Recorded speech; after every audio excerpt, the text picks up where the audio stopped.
this side. It's no, this side. Here, just press it. Well, no. I'm going to have to turn off the light Sure. because you can't really see that. It's a little bit. Haley, I think Is that I better? forgot to press the record button.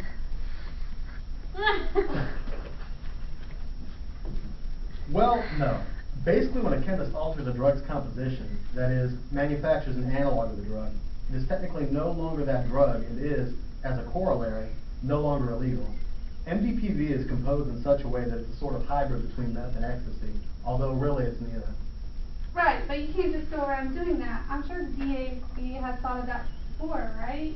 Well, yes, but the fact is that existing state and federal regulations are written in such a way that many courts have ruled them unconstitutionally vague. Remember the example you raised with 1,4-butanol and GHB? Well, MSG, a common additive in Chinese food, is also similar to GHB to the extent that it actually metabolizes to GHB. But nobody would make the argument that MSG ought to be Schedule I analog of a date rape drug. Thus, analogs currently rest in a sort of legal gray area. And quickly as a specific analog is banned, another is formulated to take its place.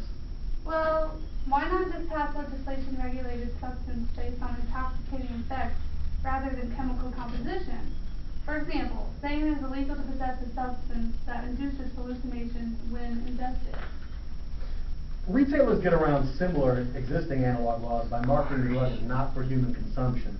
It's kind of the same thing as how it's illegal for a minor to buy alcohol, but it isn't considered a big deal for the minor to purchase mouthwash, which also contains alcohol. It isn't intended for human consumption, so it's not regulated. Still, if the minor wanted to take a couple shots of Listerine, they'd probably catch a buzz. I don't know if I'm buying all this. Are you fooling with me? Think about it for a second. At this store where you bought these bath salts at, what did the store look like? What other products did they sell? How much did the bath salts cost? What did they make you feel like? Well, like that's kind of shady. The store also had bongs, rolling papers, and cocaine bullets, and digital scales, and... So drug paraphernalia. Yeah, anyway, the stuff costs like $40 a gram, and when you sniff it, it kind of burns, tastes, makes you feel good and messy. So, it sold the place clearly geared towards recreational drug users. Yeah. And what did the clerk look like? Well, he looked like a hot mess. And it cost at least 30 times what regular Walgreens bath salts cost. Yeah. And it looks, tastes, and produces a feeling similar to meth. Yeah. Neptune's beard! What was this stuff doing to me?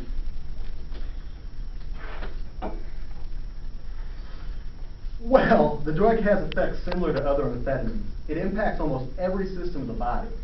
The skin, teeth, the heart, nose, and lung, your brain, your liver, and your kidneys. All of these things are affected. It can cause itching, skin lesions, nosebleeds, respiratory infections, tachycardia, tachypnea, hypertension, dysrhythmias, hyperthermia, nausea and vomiting, GI problems, psychiatric disturbances, brain damage, heart attack, and stroke, and is known to be hepato and nephrotoxic. Jumping to Jose, I had no idea. Why would anybody knowing this information do this?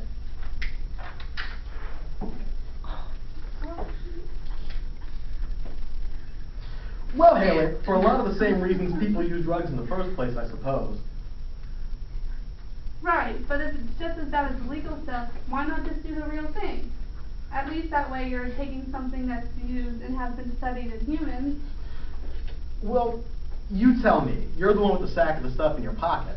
Well, it's less dangerous and seedy proposition to buy bath salts from a store instead of trying to score a bag of meth from some swamp donkey down by the river. You could end up... Take a breath. You can end up ripped off, robbed, or an involuntary kidney donor.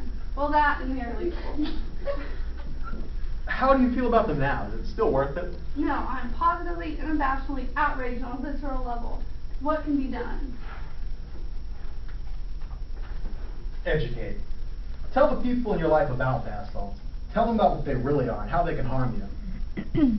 Inform parents and alert them to be aware of suspicious behavior and signs of their use that children may exhibit.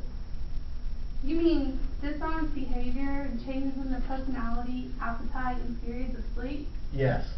Answering questions evasively, exhibiting unexplained injuries or skin lesions, and displaying an uncharacteristically aggressive disposition? Yes. You should also encourage parents to have a frank discussion about drugs with their children. Advise the people you know who are taking bath salts to stop and, if necessary, seek help. Write your local and state legislators and urge them to work towards passing legislation with language that specifically prevents analogs from being used in consumer products. You are a paragon of human decency and a true asset to all mankind. Thank you. Any questions? Were you forced to read this all off? 3 or 4 times. Anything else? Anything about bath salts? So that last part wasn't voluntary.